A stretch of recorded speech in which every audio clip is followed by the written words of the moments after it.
My goal before leaving the planet is to reduce the number of kids that are impacted by autism, to find a cure for autism, to work to raise money and to raise awareness, to eradicate it from the planet before I leave here. What's your goal? What's your dream?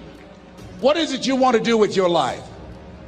Dr. Joelle Martin said something that I love. She said, what would the world be like if everybody lived their dream?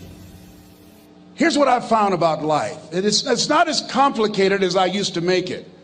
I think that life is about dreams and stories. Everything that exists, the world at one time was barren, but everything that exists, hotels, planes, they weren't here. Everything that we see every day, computers, all of the things that we see, someone had a dream. Someone had a dream of a person standing on stage and their voice being amplified so they don't have to scream and yell and can be heard by thousands. Someone had that dream of how to transport us from one place to the other quickly and safely. The clothes you have on, where you're now seated, all came out of somebody's dream, the world's greatest achievement. What is your dream?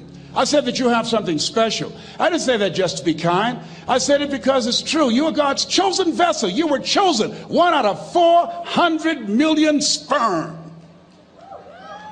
You have something in you that when you were chosen, when you showed up, there's something in you that if you don't do it, all of us will suffer. Repeat after me, please. Live full. Die empty. Let's say it again. Live full. Die empty. Dr. Howard Thurman, one of the mentors of Dr. Martin Luther King Jr. and Albert Schweitzer and Mahatma Gandhi, he was a very brilliant writer. He wrote some things that really grabbed me. He wrote, deep is the hunger, the voice of the genuine, the centering moment. During the time after receiving 238 radiation seed implants, I was reflecting on his words, and these words kept me up that night. He said, the ideal situation for a man or woman to die is to have family members praying with them as they cross over. He said, but imagine, if you will, being on your deathbed and standing around your bed, the ghost of the dreams, the ideas, the abilities, the talents given to you by life, and that you, for whatever reason, you never went after that dream. You never acted on those ideas. You never used those talents. You never used those gifts. And there they are standing around your bed looking at you with large angry eyes saying, we came to you and only you could have given us life. And now we must die with you forever. And the question is, if you die today, what dreams, what ideas, what talents, what books, what music, what leadership, what voice will die with you? Miles Monroe, great orator and speaker, said the wealthiest place on the planet, it's not in the Far East where there's oil in the ground. It's not in South Africa where there are diamond mines. He said the wealthiest place on the planet is the cemetery, because there you'll find greatness that we've never seen. There you'll find talent and genius and potential never actualized. Perhaps that's why Henry David Thoreau wrote the words, oh God, to reach the point of death, only to realize that you've never lived. Maybe that's why some unknown writer wrote the words, what if you live your whole life only to discover that it was wrong? That it was wrong. That you were chosen to do something else and you didn't do it. Repeat after me, please. Live full. Die empty. I want you to take some notes and some things, and I want you to think about your goals and dreams in the 3 categories that I mentioned: personal, professional, and your social contribution. How many of you are serious about your goals and dreams? Raise your hands, please. Thank you very much. How many of you don't want to take your dreams to your grave with you? Raise your hands, please. Very good. Shake someone's hand on your right and left. Look them in the eyes and say, get out of your head and step into your greatness. Do that right now, please. Say, get out of your head and step into your greatness. I want you to write this down. Let us say together, as you think about your goals and dreams, let us say together, it's possible. Together, please. Yes, write that down. See, ladies and gentlemen, as an entrepreneur, I've been an entrepreneur for 20 years. It's my 21st year. I could have been speaking and training for 34 years. But for 14 years, I was living in my head. For 14 years, I stopped myself. For 14 years, I used to go see Zig Ziglar, that I considered the #1 motivational speaker on the planet. Zig Ziglar and Tony Robbins, they're the best on the planet. Bob Proctor, they're the best on the planet. Jack Canfield, Mark Victor Hansen, T. Harv Eker. I would go and see them, and then I would leave, and my conversation with myself was, my heart would say, I can do that. And then my mind would ask, how? How would you do that, Les Brown? See, when I was in the 5th grade, I was identified as EMR, labeled educable mentally retarded, put back from the 5th grade to the 4th grade. I failed again when I was in the 8th grade. I have no college training. And a man changed my life, and I'll never forget his name, Mr. Leroy Washington. He's in his 80s now, and he's blind from glaucoma, but he gave me a different vision of myself. I was in his class waiting on another student. He came in and said, young man, go to the board and work this problem out for me. I said, oh, sir, I can't do that. He said, why not? I said, I'm not one of your students. He said, look at me. Yes, sir. Go to the board and work the problem out anyhow. I said, sir, I can't do that. He said, why? I said, sir, because I'm educable mentally retarded, sir. I'm in special education. And the students started laughing. They said, that's Leslie. That's not Wesley. He's DT. Wesley is the smart twin. He said, what does DT stand for? I said, I'm the dumb twin, sir.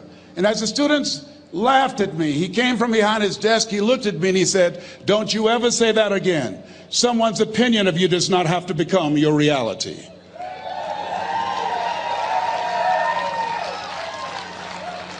On one hand, I was humiliated, but on the other hand, I was liberated, because he looked at me with the eyes of Goethe, who said, look at a man the way that he is, he only becomes worse. But look at him as if he were what he could be, then he becomes what he should be. And so we developed a relationship. And one of the things that I can just tell you as you think about your goals and dreams, all of us can say in a spirit of integrity that it's possible.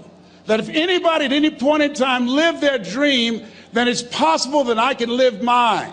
And what I did was, I made a mistake. I looked at my goals and dreams, and my mind said, how will you do that? I went from my heart to my mind, and I stayed up there for 14 years. 14 years. I can't bring those 14 years back. Those years are gone.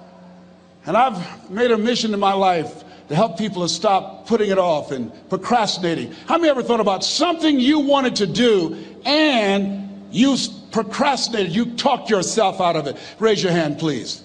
There's a proverb that says, if there's no enemy within, the enemy outside can do us no harm. And so, as you look at your goals and dreams, every day we must convince ourselves, we must sell ourselves on that it's possible. Every seminar, every workshop, every book that I've ever read, every speaker that I've ever heard, it interrupted what I was believing about myself. Everything that you do, everything matters. As you go through each day, I know now as I look back at age 63, looking at my life, everything matters. T. Harv is right. How you do anything is how you do everything. And I realized that the choices I was making was based upon how I saw myself. Let us say together, it's necessary. Write that down. It's necessary as you look at your goals and your dreams, it's necessary that you have a strategy and a game plan to change the story that you believe about yourself.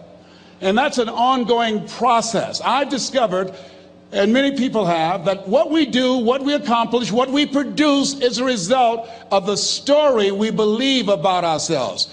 My favorite book says, be ye not conformed to this world, be ye transformed by the renewing of your mind.